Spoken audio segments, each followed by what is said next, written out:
Hello, everyone, and welcome back to the brackets. Apologies for the short internet delay, but even still, the players behind the scenes are still working on map picks and bans and stuff, so we will be going, hopefully, quite soon into this next game. It's going to be Oni Village, teams first. It's Chikara Storm versus the Glitch Witch Gunslingers, both teams that we have seen on the stream before. Ether, though you weren't here at the first half after the first half of the stream, what do you think about these teams seeing them for the first time here?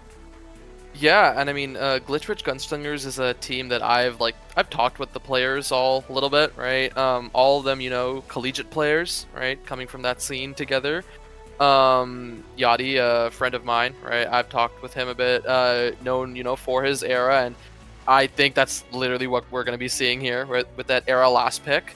I'm actually interested to see if they flex this Kai Asher around. Maybe they go for some sort of double midfield strategy, but the double midfield on Oni Village is really best played with an Estelle, and not having that is going to be kind of awkward, so I'm assuming they are probably just going to go with the Kai goalie and Asher forward. But then again, Wet is really known for a lot of these defensive goalies, so yeah, there's that. And obviously, we already saw Chikara Storm, right? This time no Rasmus for Kenzie, but going to be put on the Julie, a pick which they did play a lot before they picked up this Rasmus.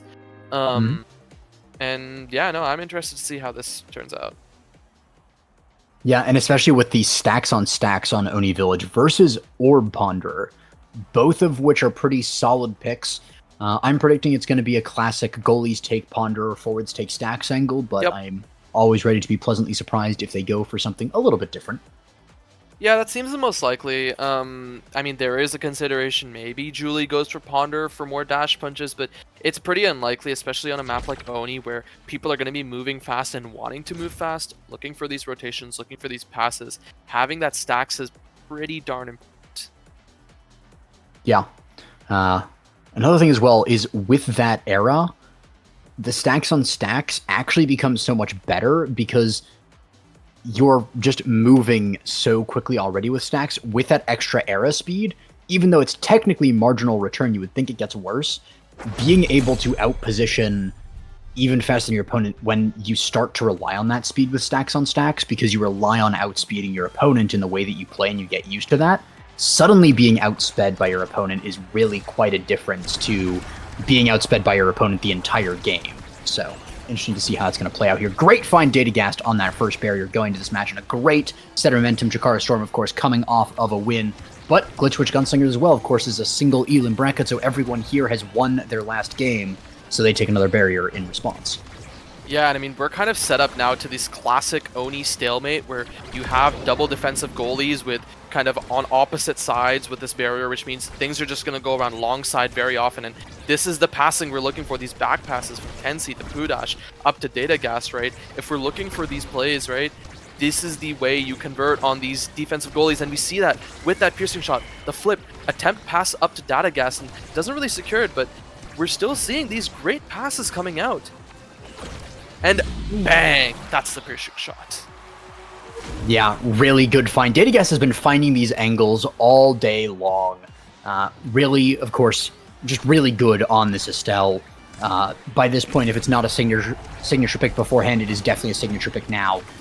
Able to find those tiniest angles, those fractions of time where the goalie is too far away from the core or perfectly lined up with it. Right there as well is a perfect example, finding that tiny little nugget of time before the Asher really has full control of that in order to send it into the barrier there at a perfect angle as well.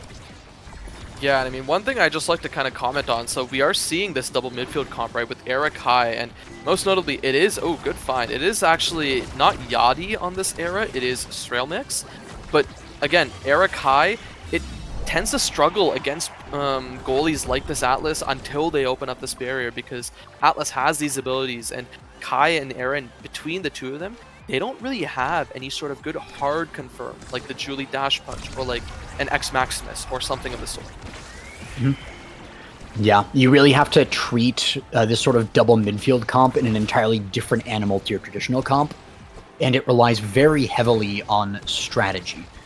rather than the typical brawler midfield comp where it's the midfielder's job to get it to your brawler and then your brawler just zugs it through. Oki's the goalie, gets the core in there right through them. Not to say that brawlers are unskilled, but there's a very straightforward way of getting it in there. But with the double midfield comp, you don't have that option to go through, so you have to go around. You have to wear them down to get them to use those abilities. And you really have to be strategic. And one of those things with that strategy is the Era NATO. Being able to sync that from downtown at the perfect timing and to have your team on that same page is one of the things that can really try the team playing of each individual player to have that sort of connection with their team to be able to have that down to a science. Yeah, and I mean, honestly, we are kind of seeing this with some of these dribbles, these passes up between Yadi and Strailmix, but Yadi looking to be taken pretty low. Pudash actually has to step away to try to defend this barrier, but doesn't really, and actually does grab that. Now Wet at a bit of an advantage, having one barrier of his own, and does stop that offense by Kenzie, but we are seeing this come back onto their side. Yadi has to find some sort of angle out of here, otherwise they're going to be in for a really tough situation. Pudash waiting, now has more cooldowns from that Orb Ponder. Flip out. Baits out the Crystal Thorns, doesn't get it. Yadi has a chance for that bottom barrier, but doesn't really go for it, right? And the second barrier actually being taken, right? And in the end, it's the, oh my god, that's the Giga Blast that actually takes it. Yeah, it was a really good play by both teams there. It was a great pass from Kenzie to a beautiful punch, dribble, slide combo from Kenzie there. But in the end, that perfectly timed Giga Blast from Yadi gets it through the Alice, who just wasn't expecting. That's a double barrier going down within 7 seconds. Sometimes it's that Oni magic where it just takes double barriers, and that's the double barrier on the other side. It apparently is quite contagious as Kenzie takes the double barrier and the goal handedly, and we're tied up 2-2. 5th point on this first set here is quite a nice start to a game. Yeah, and it was actually a slightly tragic Path Splitter there, right? The Path Splitter only blocking one hit and then getting struck through by Kenzie, which actually kind of throws Wet for a bit of a loop and ends up causing him to break through a little late, right? Unable to kind of keep that defense up. Yeah, great pass down. The clear from Pudash is good. Clearing it to your Estelle in the midfield that has that core flip is just so much tempo and so much momentum that you can get from there, but it's not enough to get through. And we're also seeing this sort of other Oni permutation that you get sometimes where it's the same barrier on each side. So it's the top barrier for Pudash, but it's actually the bottom barrier for Wet Zero, which is usually the one that goalies are more confident on. Again, keep in mind that it's mirrored for Wet's team because they use themselves on the left. Great find on that barrier by Yadi as well. Yeah, and I mean, like, with Wet having this barrier up, it does give them more of a chance to work with, but in the end, it's just Yadi that secures it with a great corner shot there, right past Pudash, unable to let him strike it. Yeah, it's all that difference in the midfield when you have that extra barrier because your midfielder can play up a lot further and get a lot more pressure. And that's a Kai who has the options of, I mean, Chrono Boost, Glass Cannon, Rapid Fire, even Extra Special with how good those gigas have been. And of course, not to be slept on his Hot Shot either. Is going to go for the Rapid Fire, just really good on that Kai. Yeah, and I think both options, it's a really tough call between Rapid Fire and Chrono Boost, right? I think the idea is, you know, let's go Rapid Fire so that our Era can get this Chrono Boost so she can keep speeding everyone up. I still value the Chrono Boost on Kai a lot on this map, especially when you are going for this Exodia build. You're trying to build it kind of like you'd build an Octavia forward, right? Which, to be fair, is very uncommon to see, right? But this is talking sort of some of the old days of Finesse where you'd have Joker playing a lot of this Octavia forward. But in the end, that doesn't really matter as Yadi does just get both barriers with the help of that Rapid Fire, and it's answered back with one for Chikara Storm, but they don't get the second. Yadi pushing up, actually getting taken really low. The barrage almost takes it in, but it's actually a pass up to Strailmix, which gets it. Yeah, really well done by the Gunslingers there. Managing to defend that barrier, Wet Zero running, sprinting from one barrier to the other, managing to get there just in time before Kenzie can get the combo off on it. And actually holding the stop barrier, but a great timing from Datagast again, just perfect on finding these. Just absolutely amazing on that Estelle. Yeah, playing those lines, looking for these confirms, and a little wait too long by Pudash, but it doesn't really matter. He still has one more barrier to work with, and Yadi and Strailmix will find it a little tough, but in the end, they do actually grab that. Flip almost ready for Yachty, and that's going to be really dangerous stuff to deal with. The flip into the top corner, but doesn't actually go through. The Cosmic Expanse stops it. Hudash now has a flip of his own if he needs it, right? But he doesn't. He passes up to Kensei, and Kensei's in a 1v1. Does lose to that barrier beam.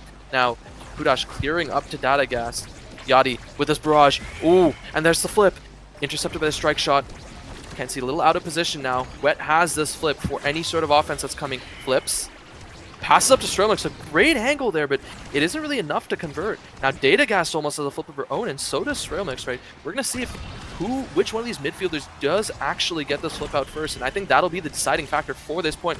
Into the top corner of the flip, looks for a pass down, doesn't really get it intercepted by the Pat Splitter, and oh, what a great defense. And that is a goal by Strelmix there. In that overtime with the core flip, there is so much speed on that. Just getting it right up at the top of the goal, right past Pudash. Really well done. And we're also seeing Pudash going for an unconventional start there on the goalie. Usually goalies tend to hang back a little bit down the bottom unless they're a very aggressive goalie like a Kai or a Luna. But an Atlas and an Asher and a Mako goalie on this map tend to hover a little bit more on that bottom side covering the barrier. But it does actually get them a fair bit of tempo and that first barrier, so worked out well for them. They only lose their first barrier now, and they keep that second one nice and comfy for now. Not for Strelmix's lack of trying, though. Trying to get it down to Yachty, who managed to barrage it through the Atlas primary, but there are more abilities, like an Aranado, though, from Strelmix to get a kill there onto Datagast. Really good at teleporting, but evidently not having the ability up or not seeing the tornado coming, sometimes it can just blindside you. So unfortunate there, and that is also the loss of the stacks on stacks here deep into the set when everyone else is stacked up to 150 stacks. And I mean, most notably, right, the side of Glitchwitch Gunslingers is advantaged right now, right? And Datagast needs to find a way to get these, get this speed stacking right, but I don't know if they will, right? This flip, ooh, almost sends it past the Cosmic Expanse, but it's just wide enough. And ooh, this Bewitching Beam almost gets it, but a great save out of Pudash. Now Kensei's on this offense. Wet has this flip, has his Barrier Beam, does use the Barrier Beam to stop it. Flip, up to the corner, Strelmix, off the wall, does get that top shot.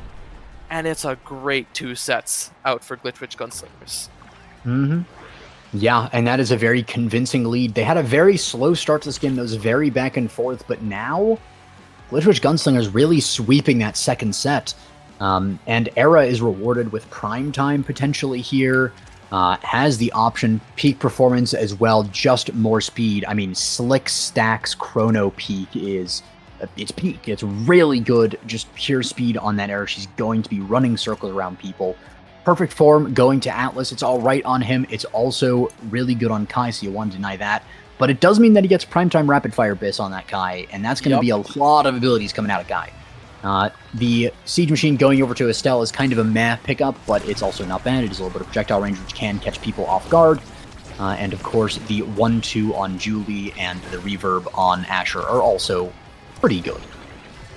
I think to keep in mind, right, this 1-2 looks like it'll probably be pretty important because I think there has been multiple times where the side of Glitchwitch Gunslinger should have died to some of these dash punches, but didn't just because of not having enough power. Kensei does slot it through there. But the other part of the 1-2 punch that's really good on this map, especially because of how fast these speed lanes are and how fast momentum can shift, having the core speed off this 1-2 to get these kind of barriers just back and forth is going to prove really powerful, especially against a double midfield combo. That's the 1-2 punch kill, sitting in that speed lane and getting punished. Now, we have to see if Wet and Strelmix can hold this 2v3. Yeah. Yeah, Pudash not able to clear it there and actually has to do a lot of running to actually get to the core there. Kind of an awkward way to run, but I mean, between Momentum Boots and Glass Cannon, he's got plenty of speed. He's one of the fastest characters in this game right now. Even with Era being super fast. Doesn't quite have the stacks fully stacked just yet. So we just have the Atlas on ice right now. The dash punch from Julie to get the core and actually is blocked by a beautiful barrier beam from Wet.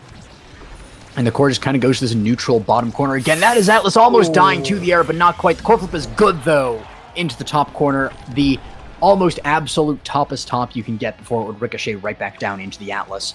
So beautiful angle there and a good find from Strelmix. And I think one thing I'd like to point out on the side of Chikara Storm is I really liked their core flip pass attempt play earlier. Unfortunately, it didn't really pan out and it did lose them a barrier.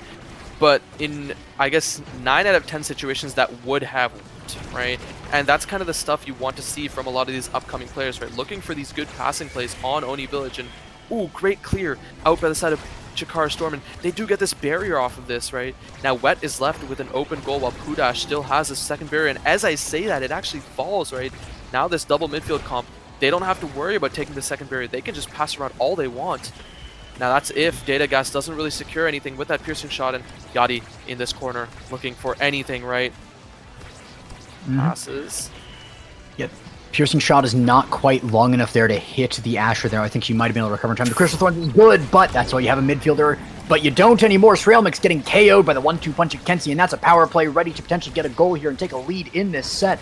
Looking to come back. Teleport from JDS is good, but not enough, and that is also a core flip on Wetzer who's going to use it immediately. Kenzie very low in the enemy goal box, but almost has core flip, is maybe one strike away from getting, gets it off the dash punch on the Asher there.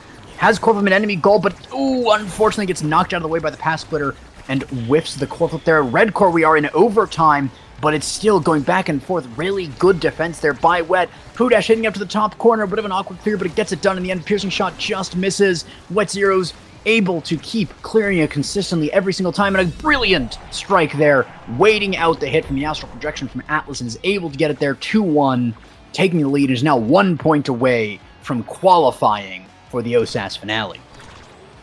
Yeah, and I mean, Yachty really just piloting this Kai word so well, right? Showing how strong Kai can have these confirms, right, with these barrages, with, I mean, just great strike timings too, right? And that's kind of why they're getting some of these offenses. That's one barrier. I mean, they do have to burn this flip, which means they don't have it for the next one, which is the harder one to take. Datagast actually burning one of their own, and a strike right up to Wet means that they can't really do much with it, right? And good ability and strike layering from both sides. Unfortunately, barrier doesn't really fall. Now one barrier piece, same side, which means Pudash can walk up with this strike, right? Looking for any sort of abilities to combo. Barrage forces out this core flip. This offense slowing down. Flip having to be burned by Wet. This means neither goalie has this flip, right? It's going to be a battle of strikes and maybe a few abilities here or there to see which team gets the first of these second barriers. Yeah, and really on Oni Village, it is all about that second barrier. If you can protect both barriers, that's fine, that's great, and it is better than one, of course, but it is so difficult to hold that one. It so often ends up in these one-to-one situations, and that second barrier is held in a death grip. The core flip pass is not good enough. It's not going to trip up Wet like that. And it's just cleared again and again. Yachty finds the angle, though, between Datagast and Pudash. And then Kenzie almost finds it. Datagast is there to back him up, though. And that's going to be a Giga missing. That's going to be an Cosmic Expanse able to clear it for now. Barrage, though, and Era are enough to sink it through. You can't hit it down into the Barrage. You can't hit it up into the Era. It's just not a good place to be. That is a checkmate and a match and a qualification for Glitch Witch Gunslingers, the CCL team, making it to the OSAS finale. Congratulations on your spot. Yeah, and that's the first team out of all these to qualify today, right? We do have another qualifier, I guess, waiting for us, right, with Cool Garden versus Seraphim Crimson coming up next. But first, we can take a quick second to talk about these teams, right? Chikara Storm we'll probably be seeing a little bit later, but this collegiate team, you know, coming in, taking this OSAS by storm, popping off, and hey, we'll see them in finale, right? Mm-hmm. Yeah, and another thing, though, is they're not quite out of it yet. Even though Chikara Storm lost, they're still available in the third-place tiebreaker, which will be happening after this next match that we're going to get into at some point.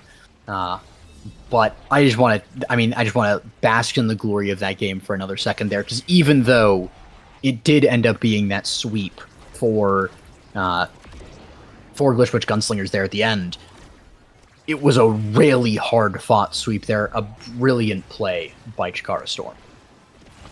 Yeah, and I agree with that fully. And this double midfield comp, right? I mentioned at the start, it's pretty tough to play it without the Estelle. But I mean, the Kai is another portion of that power, right?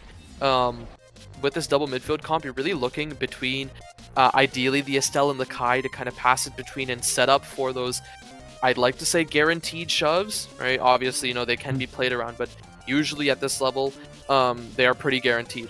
right? With this barrage, with this piercing shot, and the bewitching beam almost doing that as a replacement for this piercing shot, getting these barriers here. Pudash kind of not being able to defend all of them. Just you run out of cooldowns at some point, right? With all this passing. Mm-hmm. Yeah, and we saw it even with the Ponderer. There's only so much you can do. So a really well-fought game for both sides. A really good showcase of the double midfield play. If you're looking to play that double midfield comp, try to play it on the more open maps like Oni Village, and try to pay attention to what the Glitch Witch Gunslingers did in this game, because they really pulled it off. And I'm looking to see what they do in the finale, but I'm also looking to see which other team is in the finale, which we'll get to after this break.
Hello, welcome back, everyone. We are here for the second of our semifinals.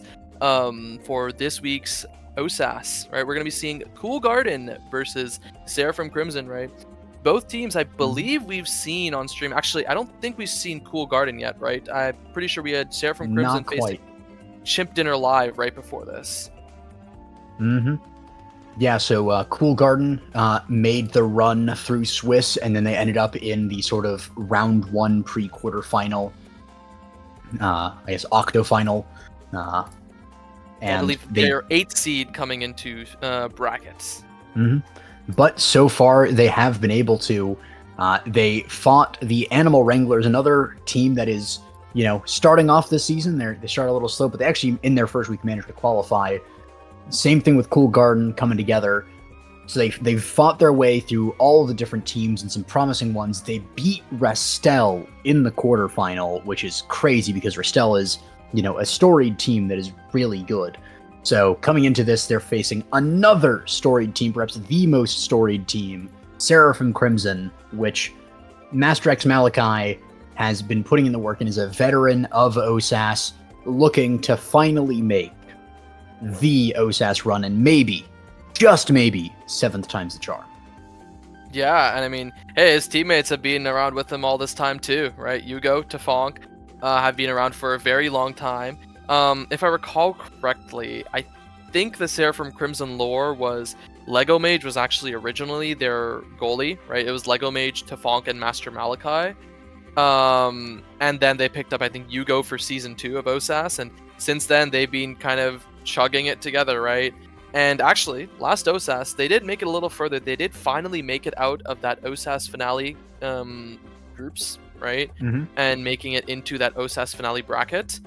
And yeah, now here we are, right? This season, maybe they're going to look towards taking this top 3 or, hey, even winning. But for that to happen, first, they have to qualify here. Yeah. And we are going to be getting to this game soon, but I have been hearing a lot of good things about the Cool Garden. Of course, it's got Bloody Blossom TTV for those that follow her on Twitch. It's also got Arlong, it's got Someone's Kitsune as well. So a lot of people, a lot of fans of this team. So even though Cool Garden is a newer team, there are some players that have been around for a little bit now. So not going to be a sweep, or at least not an easy one. There's going to be a lot of fighting back between these two teams as we get into this match on Night Market. Yeah, and most notably, right, last time these guys were on Night Market, Seraphim Crimson that is, they did leave up the Luna for Yugo. This time it is banned away, right? And Tafonk had his Drakkar taken. Now, Tafonk is kind of known for his Drakkar, and some might say he's a one-trick. He does have other picks, but his Drakkar is by far the strongest. He is really good at using this lock and load to kind of push past and win every interaction he can, right? Now, Yugo is probably going to be piloting, I think, this Eject Estelle, which is his specialty after Luna. Yes, that's exactly what we're going to be seeing, and Monumentalist is only picked up by Era. Everyone else is going extra special. And of course, extra special is very, very good on so many of these characters. And interestingly enough, I would actually consider Monumentalist to be a debuff on Maka. I'd consider it just straight bad. It does hit harder, but because it makes the Ensnare drums bigger, you actually get less hits. So even if it's 20% more damage on one hit, 2 hits that you get from it being a smaller cage would actually mean that you get, 200% damage. And that's actually a great passing play there to start off this with a bang. 20 seconds into that first point, and we already have our first score. Seraphim Crimson are looking very strong this match. Yeah, and I think it's a mix between passing plays and also just winning a lot of these interactions outright, right? Going for these like great second strikes, right? That's a barrier right there. And just the patience shown by both Tafonk and Malachi is just what's been winning them this first point, right? And now this second barrier here. Yeah, and I think that patience is actually one of the skills that really separates players from an amateur level to a higher level is, just knowing the way that the game will go, that you don't have to rush things, and being able to have the patience to wait people out, to wait until the situation is better for you, and to knowing when it's good to do that. Great save from Yugo, but in the end, it's not enough. Had the panic Rose Warp, which was actually so clutch there, but didn't have the time to be able to calmly look at that and redirect it somewhere else and end up sending it right back towards the X, unfortunately. And the Conqueror 315 has been, there's been some rumors through the grapevine that he's pretty good on this X and on just brawlers in general. So, so far, so good. Yeah, the side of Seraphim Crimson choosing to ban out the Bloody Blossom now, which, again, is a pick that she's also known for, right? Yeah, Fonk getting it past and trying to get this first barrier. They do. Flip burned out by Arlong, answered back by Tefong, and gets the second barrier by Xeno cooking down to the bottom, is actually punished as he's taken off the map. This Rose Warp keeps it down this bottom side as Maokai is looking to stall to buy time for Tefong to come back up in 5 seconds. Yeah, and with that, I mean, it is Bloody Blossom putting the blood in those blossoms with an amazing, you never expect the Aranado just head through you. Great core flip though from Maokai there, dodges the tornado and kind of ignores it completely, but that is a core flip forced. A barrier goes down, but Tefong is able to find that second goal there, right he past just dribbles Arlong. it and solos that point. Oh. Yeah, dies, goes off the field, waits 10 seconds, comes back, dribbles, scores, say no more, he's got it. Don't worry. And he's starting out this next point, right? Getting this core, just keeping it ahead, right? Not letting the side of Cool Garden get much. And as I said, they do get one barrier. Flip down to Tefong. Tries to get this barrier on the opposite side, but just gets a pass up to Maokai, who takes the top barrier instead, right? Just this passing on the side of Seraphim Crimson, buying time for everyone, and it's just shown to be one of their strengths. Ooh, that is Maokai caught charging up the primary there, and the Conqueror misses a strike, though. That could have been a goal, but it was a little bit too far away. Really unfortunate, and that's going to mean that this power play is almost wasted there. There's a lot of momentum that they still have, but Tefong is looking to right that. Good ults, though, from Mako and Dubu trying to battle it out, but unfortunately Dubu wall is permanent, no hit limit from that, so it breaks through that Mako wall. Conqueror has it, sends it up, but a great Rose Warp from Yugo is able to save it and get it to Maokai at the same time. That's the kind of defensive Rose Warp you want to see. Not just a save, but also a pass, a deliver to his forward. Really well done, but even better by the Conqueror and Bloody Blossom keeping it on that side of the field, making sure that the X is able to get it.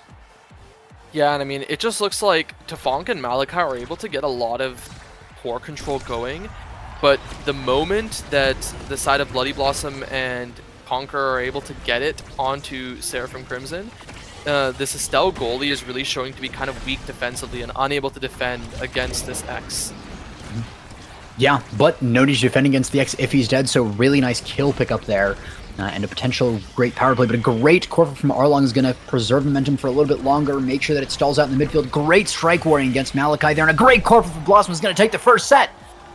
Seraphim Crimson, who started off so strong with the 22nd point, is now down the set, and Blossom's the MVP. There's so many kills and just great midfielding to make sure that X always has it. Going to be rewarded with a cast to last or a primetime, even peak performance, not too shabby. Great options there. Could even look to deny the explosive entrance from the Drakkar, but is going to take the primetime in the end. Really good. Make sure the Drakkar can't get it. Again, primetime Drakkar, some people love it, some people hate it, but it can be good, and a lot of people do like it, so not a bad deny there. Heavy Impact, though, is also quite good on that Drakkar.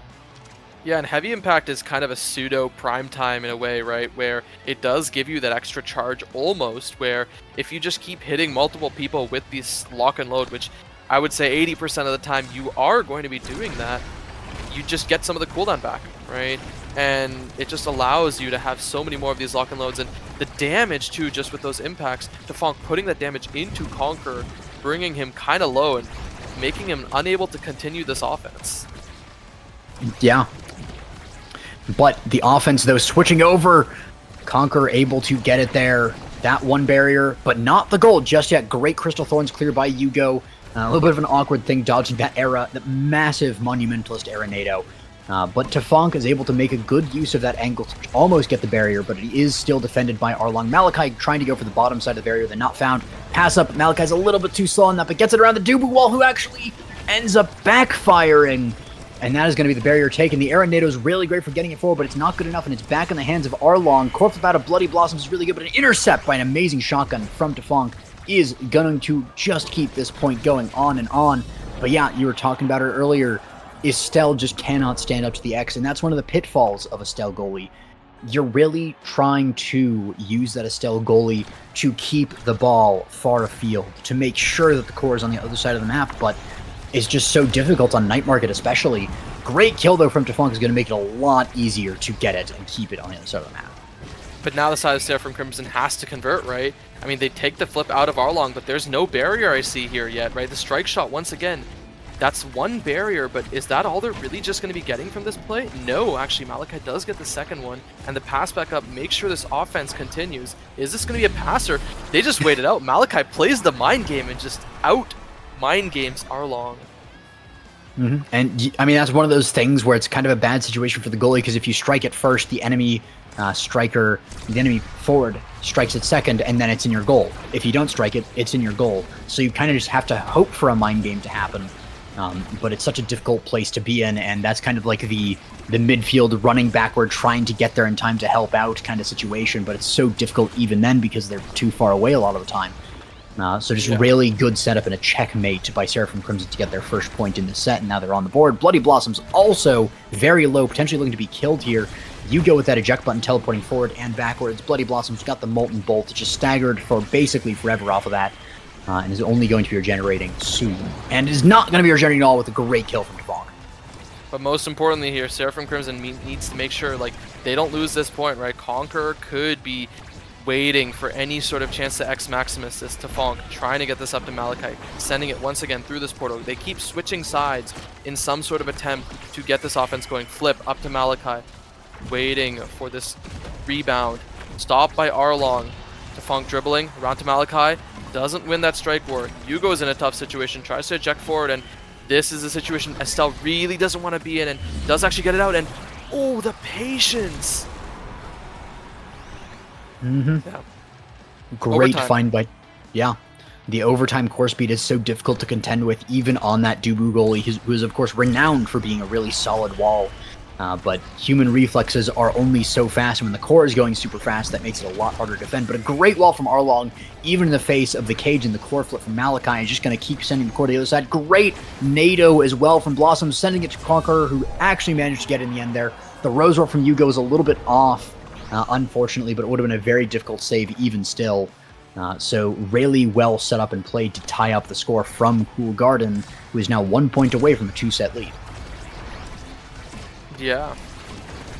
Now, this offense is really deadly by Bloody Blossom, but Mako's and Snare Drums keeping it from actually going in, right? It does buy them the time that they need to get this out, and, well, there's the Tofu Fortress, tries to invert this flip. Oh, and an unfortunate Night Market bounce actually takes his own barrier with the flip to Fonk down in this bottom side. Wants some sort of lock and load play.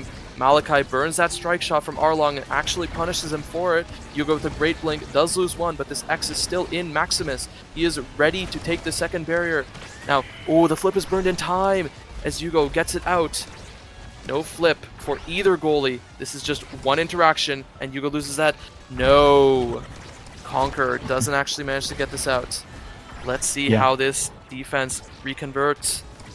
Yeah, and this is starting to really favor that Estelle goalie by keeping it far afield, but now, again, the great Rose Warp to stall out the Conqueror there. The X Maximus actually hits it a little bit too high there, and that's going to be red coring back into the other side of the field. Blossom's trying to go for a strike primary thing, but actually just gets the barrier in the end, even after missing that. Core flip is good, but the Crystal Thorns counter it so nicely.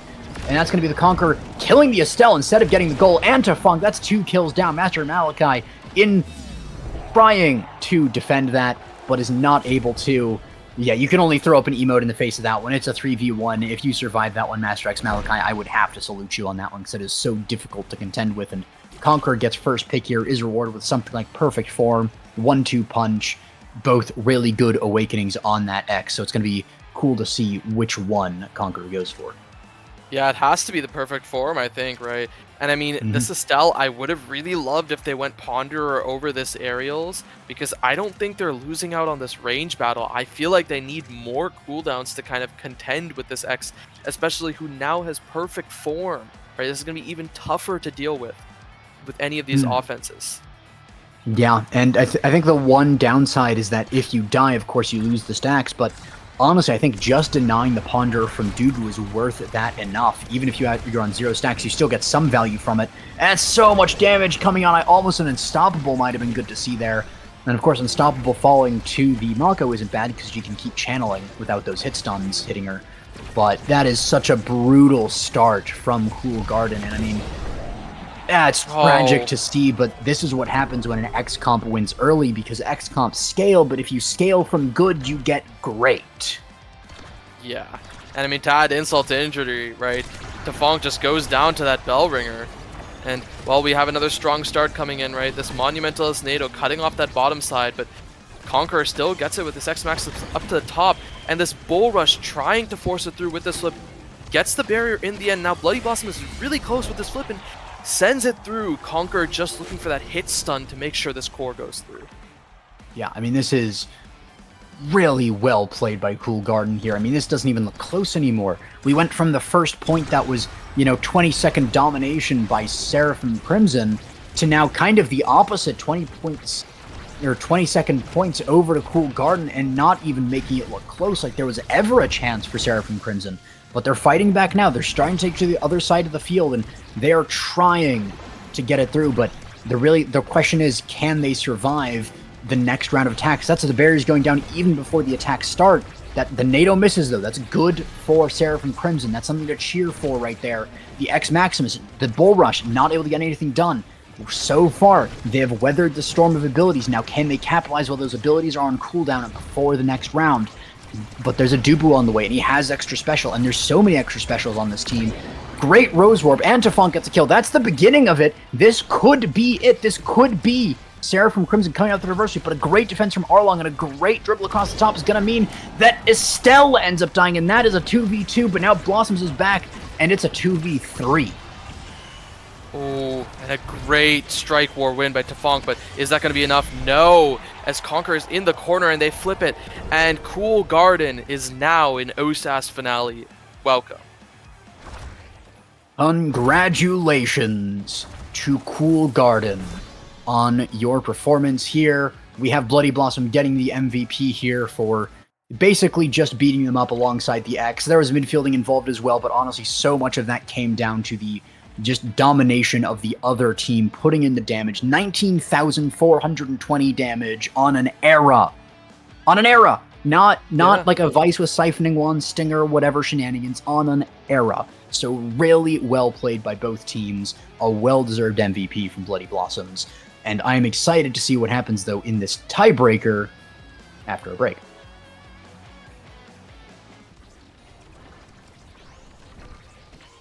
Ah.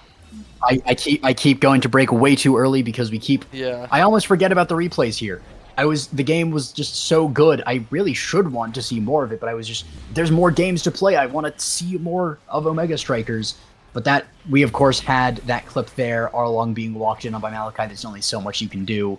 Some really good clips in here, and of course, just a lot of telling the story of this match.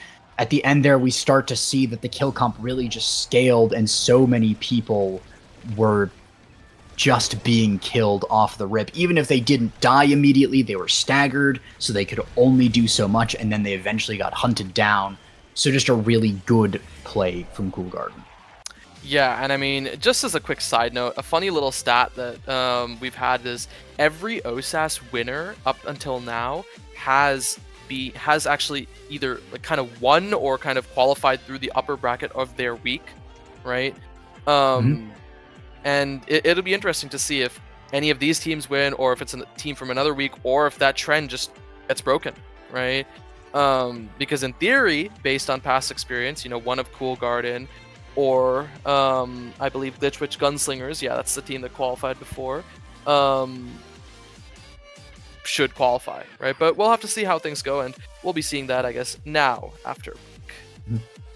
And actually, it appears that Chikara Storm has DQ'd out of the tiebreaker.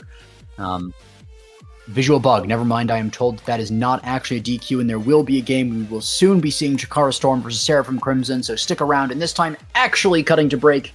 Stick around, please, for more.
Hello, everyone, and welcome to the last match of the night. This is, again, the first week of OSAS. There will be 3 more after this one, so tune in next Thursday. But we have one last tiebreaker to determine the last qualifier for this week. We've seen these teams before. They're good teams, but I'm going to intro them anyway. Chikara Storm versus Seraphim Crimson. Both of these teams are, honestly, I would say that they're good enough to qualify, both of them, but only one gets to this week. What do you think, Ether? Yeah, I mean, it's tough. I think at this point I am favoring Chikara Storm a little bit more, even though, I'm good friends with the guys on Seraphim Crimson, mainly just because, Yugo had to hop off. We are seeing Master Malachi swapping to the goalie position here, and they are bringing Heiwa in as brawler, I'm assuming. And yeah, getting into this draft, we are seeing the Drakkar locked in on the side of Chikara Storm, not wanting Tefong to get this, and it's answered by the Era Kazan. An interesting pick with that Kazan. I don't know how well Heiwa pilots this, and Tefong, we did see him on this Era earlier, using those Bewitching to win these interactions on Night Market against Chimp Dinner live, right? And yeah, it looked pretty good, right? And on the opposite side, Julie Kai, right? And then the Asher goalie locked in at the end of it all.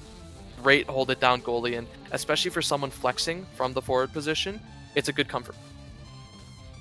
Yeah, and comfort is really a big thing here. When you're in this tiebreaker, there's a lot of stress, there's a lot of pressure. Even though it's only the first week and they do have more opportunities, this can feel like the opportunity sometimes. And so going to those comfort picks and being able to be on something that I would say that Air is really good here, but even like if it wasn't good necessarily on Night Market, if it wasn't the most meta pick in the world, it would still be good to pick it up for that comfort so you can play in your best mental state at the end of a grueling several hours of OS. Of course, it is now 1 in the morning Central Time, 2 in the morning Eastern Time, midnight for those Westies over there, and everyone has been playing the game for several hours now, so being able to go on those picks that, even at your lowest, you just have the muscle memory, you know them, you can maybe not play perfectly and still be fine. Yeah, and I mean, one thing to kind of talk about for actually the side of Datagast, right? I am interested to see what they're going to be picking up here. If it is this Drakkar or if it's a Kai. I know Pudash does have some Kai games, and I don't think they'd have Drakkar games very much. Drakkar is a pretty solid pick on Night Market, but not having those blinks, I'm really wondering how their playstyle is going to have to shift, right? Not being able to kind of cross so easily and having to use the speed instead.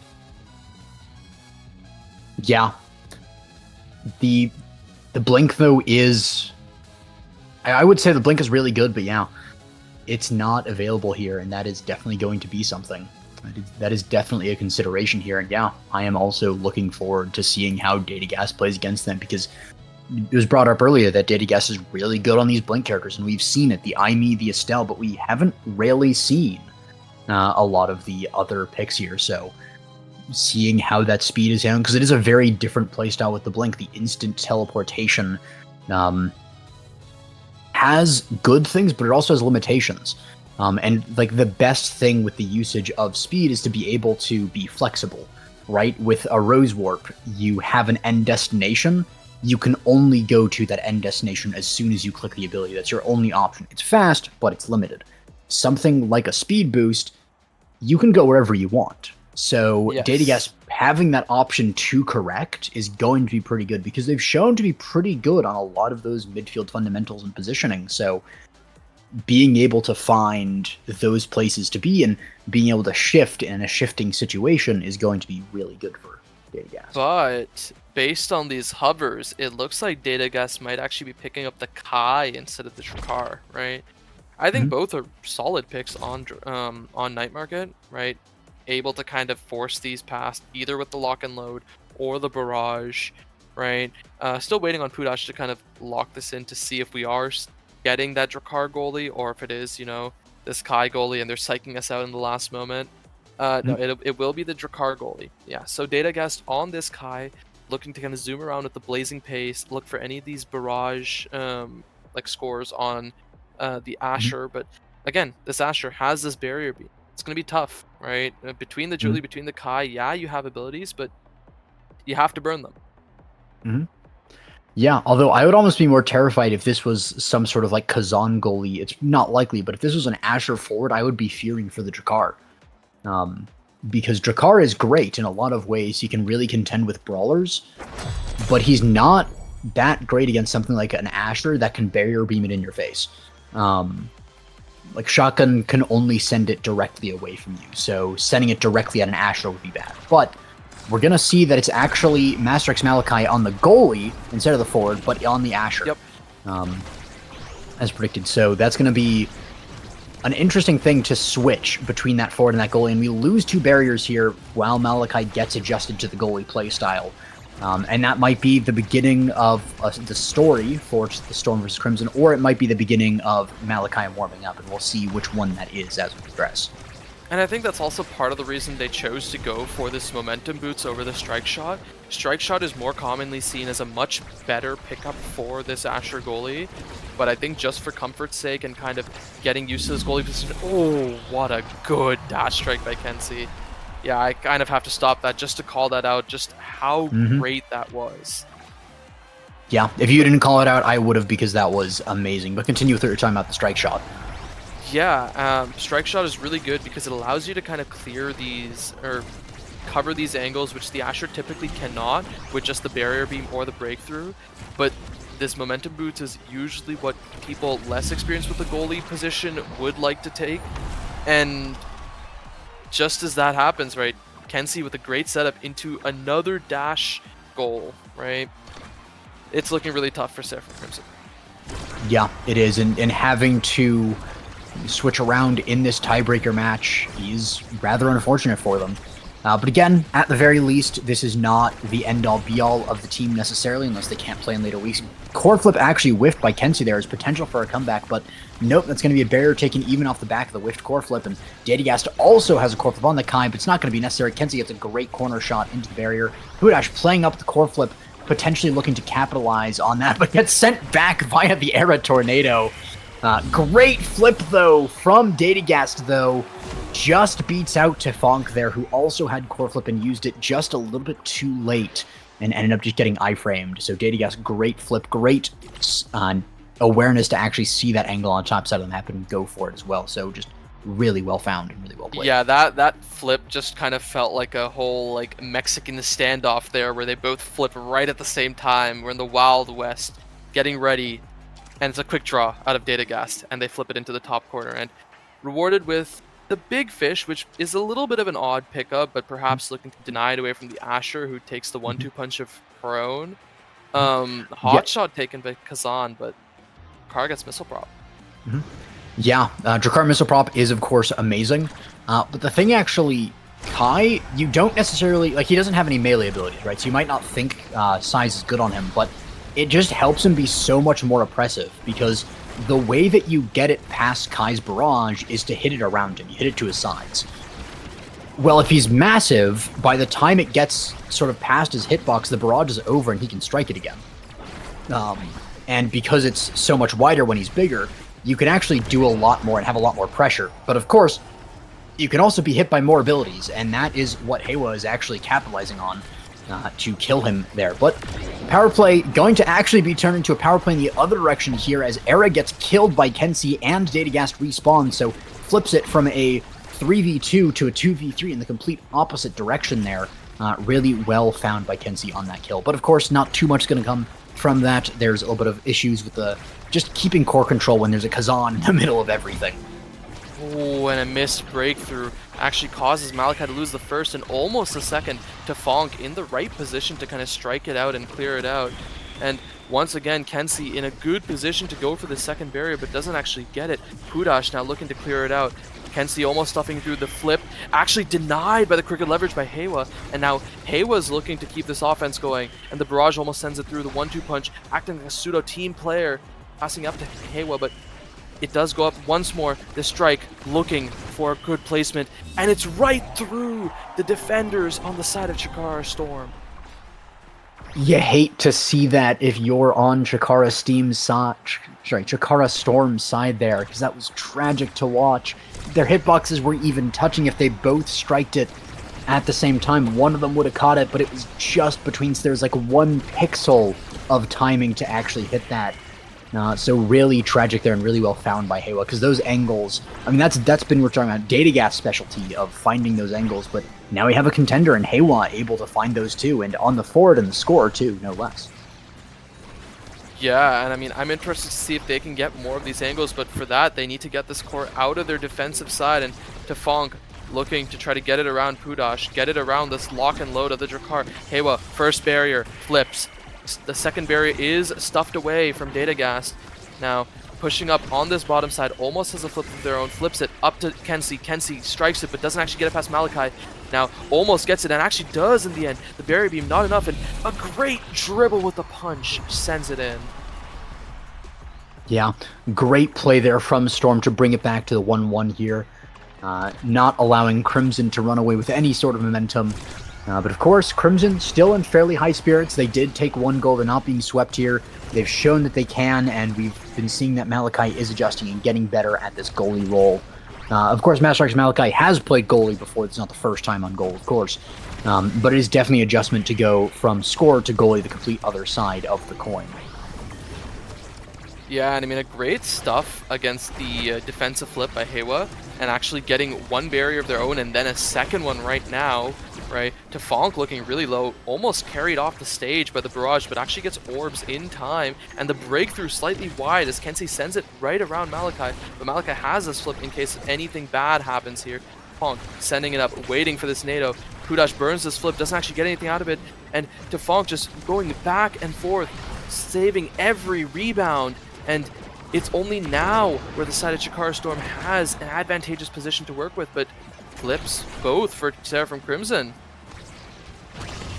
Yeah, and that's a flip as well from Tefong, but it gets countered by Datagast, and it forces another flip to be used by Malachi to keep the momentum going, to keep things on the other side of the field, but it's back. The barrage sets it up, but it's not actually struck it in there. Datagast missing the angle there. It is rather difficult to hit with the Asher in the way, admittedly. But it's kind of tragic to see, and that's going to mean that Heiwa actually gets it when it gets over to that Kazan. And it's always sad to see, because when it gets to these late overtime points, there's been so many opportunities to score, and you can't help but feel that some of these players are so fatigued in this that it's the thought that constantly runs through. It's like, oh, if they were in their top form and all those kinds of things, and that's what's running through the players' heads as well, and then they get nerves, and then they get frustrated, and then they're not playing at their best, and it's a cycle. So they have to be able to get over that. They have to be able to keep firing, but it's all too easy to fall into these traps. Yeah, we're going to be seeing so many unforced errors at this point, right? But it's just kind of figuring out how to navigate those unforced errors, how to kind of improvise, adapt, overcome, make your way around these errors. And Tefong getting a second barrier for the side of Seraphim Crimson. They could just close up the set right here, but Kenzie wants to say no. They want to get this first barrier, almost the second, in this corner. The Pat Splitter stops them from getting anything further. Malachi passes it up to his teammates. Great positioning for them, but doesn't really get anything. This flip, Shrunk doesn't get much. Yeah, and it was a great play by Datagast to intercept the passes, but it has to just keep on happening, or else you're going to have a Kazan in your net. But right now, Kazan is kind of preoccupied trying to kill this Julie here, and that's going to allow the barrier to fall without too much pressure. The Julie goes down, but so does the core. It's kill my score all you want, you can't unscore the goal. Exactly, right? The barrage kind of across Malachi, right?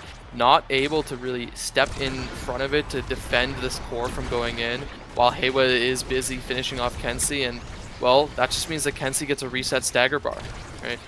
It's kind of almost advantageous for them to die there. Now, Heiwa's actually looking to be pretty dead as Pudash plops in a little bit of damage on him, and with this flip almost there, they do kind of want to maintain their energy, and they probably won't be able to use it, but carried away keeps them alive for long enough, and now Datagast almost has this flip, dribbling and using this barrage, almost gets it past Malachi. Heiwa looking to get unstaggered, and looks like they are. Yeah, great pass there and a pickup by Datagast as well, able to get that core and even got the core flip from the barrage. So even if Malachi clears, it's going to be a very tough clear to get it up into the Julie or down into the Kai that has core flip. And it's going to be Julie picking up the MVP and rewarded with, I mean, so many good options here. Going for the quick strike, it seems, but also had the option rapid fire, perfect form, bulk up, explosive entrance, all good awakenings on that Julie up. Of course, quick strike is really nice, especially when it denies Kazan and Asher from getting it. So rapid fire is going to go the way of Kazan, and it's going to be an Asher picking up Twin Drive. Kai gets explosive entrance. I would have loved to see perfect form picked up earlier, and it's so surprising that it falls down to that Drakkar because it's really good on him. So that's going to be another thing standing in the way of Seraphim Crimson here, going into potentially the last set. Yeah, the thing is, perfect form is really, really good on this Kazan, right? Especially since Heiwa has been looking for a lot of these kills, right? Getting more of these abilities to look for kills. They do opt for the rapid fire, but I feel like it's just right to let the Asher have this rapid fire prime time, and then the Kazan just goes perfect form. I just don't feel like this twin drive is good enough to warrant giving up this rapid fire. Yeah, I'm right there with you, especially if you have Mom Boots. If you were maybe going for a Pauldron's build on the Asher or eject button, I could kind of see the twin drive being really good. But just having double barrier beam, I think, is better than having double dash. Yeah, I agree. But yeah, we'll have to see what Malachi does with this double dash, right? If they can get anything out of it.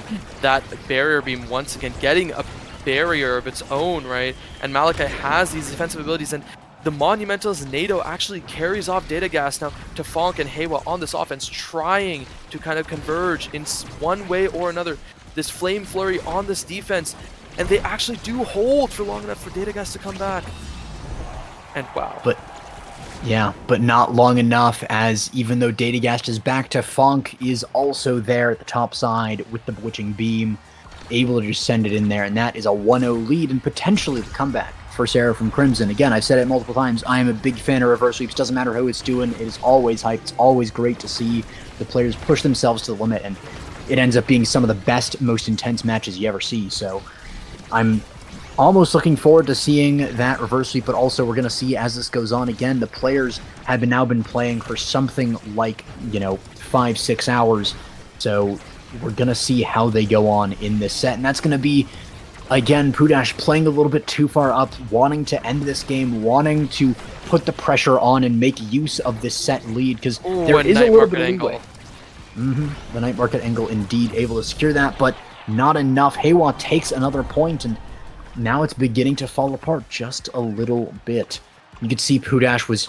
You have a little bit of a leeway when you're ahead in sets, because you can really have your goalie play up, and there's not too much worry. Even if you drop an entire set, there's not too much, but if you can leverage that extra offense to secure the goals, there's a lot of stuff you can do, and I think that's what Pudash was thinking, but he's missing strikes and abilities, and so is everyone here and there. It's heartbreaking to see a lot of the times, because you can see the visions of these players, but the spirit is willing, but the flesh is weak.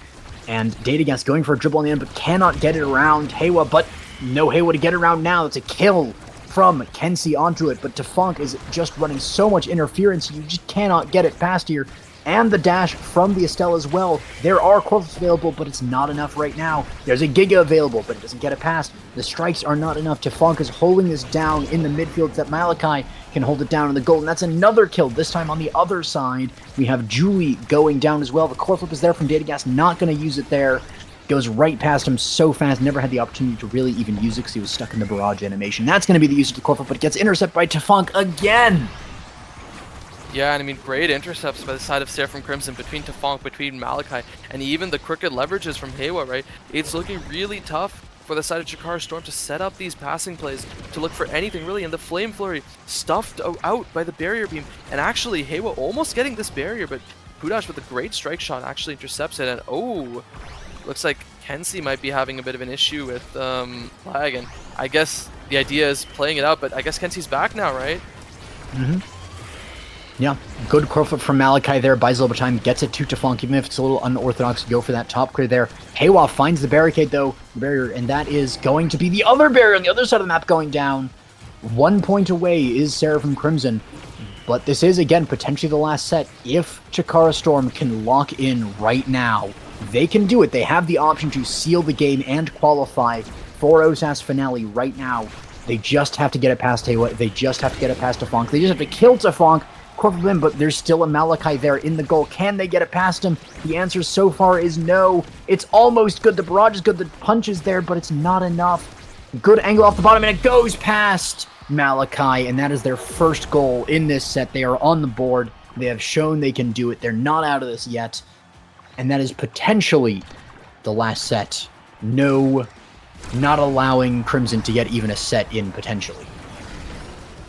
Yeah, and I mean, that would be kind of heartbreaking if this is the way they go out, right? I think at least for Crimson Spirits, for even next week if they don't make it out today, is, you know, winning this one set, right, while having this whole sub situation, unfortunately, for them. And it's looking kind of tough as the side of Chikara Storm is getting a great offense going. That first barrier going down, Haywa playing in this midfield with all these abilities, and even Malachi with a bunch of abilities of his own, has to burn that flip against this barrage, but it still gets it out, right? So it's still not the end of the world. Mm-hmm. Yeah, and we also see a Corflip being burned by Haywa there to try and get the kill on Datagast, but Datagast surprisingly tanky with the extra stagger from that big fish, so not going to go down just yet. Actually gets it completely around the Kazan there as well, does Pudash, able to get in a really good clear. Now it's in the bottom corner again. There is the Path Splitter there. It's going to be enough to keep it cleared for now. Pudash going up with the Corflip, waiting it out beautifully, does die for that, but a Corflip in Kenzie's hands is going to mean that it actually night markets the other way. Too much speed. The Giga's not perfectly timed. It goes around and it goes in the goal. That is heartbreaking to see if you're Storm, but it's the beginning of the reverse sweep for Crimson if you're on their side. Pudash trying to play up, had a really good moment there with the Corflip, but unfortunately, it was capitalized on that it was standing just a little too close to the edge. And that's Asher getting Team Player or Peak Performance, Heavy Impact, Might of the Colossus, or Orb Dancer. All really good awakenings. I kind of would have loved to see the Team Player to leverage a lot more of this midfield play they've had. But Orb Dancer is also nice just to be able to rotate around. Yeah, Team Player, Orb though. Dancer, a great pickup for Asher, right? Kind of being able to move back and forth, maybe drop this Path Splitter up a little bit forward, maybe drop this Barrier Beam, and like walk up to midfield even, right? And we are seeing, you know, Malachi with a lot of these great defenses. We have a saying, as we like to say, brawlers get it done, right? Even in this goalie position. Yeah, and it's doubly so when you're a brawler player that plays a lot of scorer on a brawler character. Malachi has been playing brawler all day long and, you know, is seeming to finally really lock into this goalie role. And maybe Orb Dancer is just the next phase of that, able to play up. The only thing is, if Malachi has the leniency and the ability to play up there, because it's just punished instantly, getting right through, even with the Corflip not able to save it. Barrage from Datagast as well covers the bottom, but it kind of sets up an accidental double barrier from Pudash, who tries to go for a down pass, but it's not actually enough. And that's going to be an Aranado catching the core and taking it over to the Kazan, who puts it into the goal, and Chikara Storm is falling even further behind. Yeah, hook strike. Haywa plays that well and gets it right past Pudash.